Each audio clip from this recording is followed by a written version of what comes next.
Assalamualaikum warahmatullahi wabarakatuh. Bismillah, alhamdulillah, wassalatu wassalamu ala rasulillah wa ala alihi wa sahbihi wa mawala.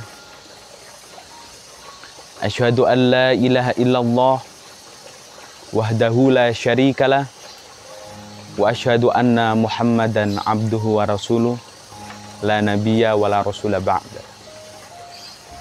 Ya ayyuhalladzina amanu kutiba alaikumus siyamu kama kutiba alal ladzina min qablikum la'allakum tattaqun.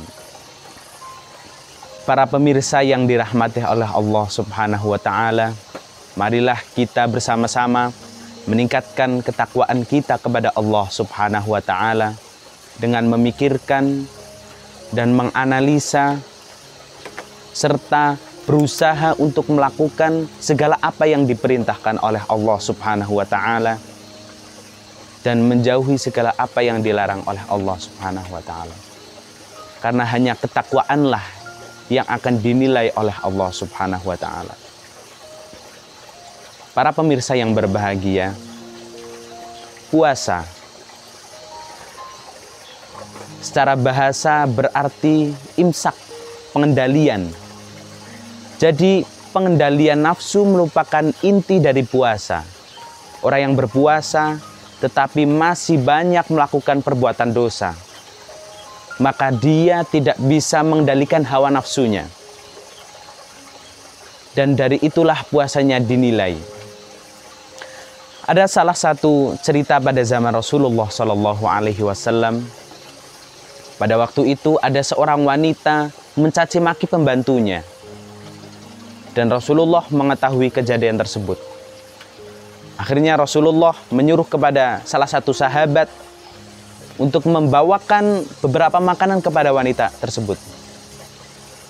Rasul bersabda, "Makanlah ini wahai wanita." Dan wanita itu menjawab, "Saya sedang berpuasa ya Rasulullah." Rasul bersabda kemudian, "Bagaimana kamu berpuasa sedangkan kamu masih mencaci maki pembantumu? Sesungguhnya puasa itu penghalang bagi kamu untuk melakukan perbuatan yang tercela." Jadi orang yang berpuasa, orang yang menahan lapar dan dahaga, tetapi tidak bisa meninggalkan perbuatan dosa lahir batin, maka puasanya hanya mendapatkan lapar dan dahaga. Sabda Nabi, "Kam min shaimin laisa lahu min saumihi ilal ju'i wal atas." Banyak orang yang berpuasa tetapi tidak mendapatkan apa-apa, ilal ju'i wal atas, hanya lapar dan dahaga. Hadis riwayat At-Tirmizi. Para pemirsa yang dirahmati oleh Allah Subhanahu wa taala, puasa secara batin meliputi satu, tidak melihat apa yang dilarang oleh Allah Subhanahu wa taala. Yang kedua, menjaga ucapannya dari hal-hal yang tidak bermanfaat, yang mengandung fitnah, yang mencaci maki dan lain sebagainya. Yang ketiga, menjaga pendengarannya. Sesuatu yang haram diucapkan, maka juga haram kita dengarkan.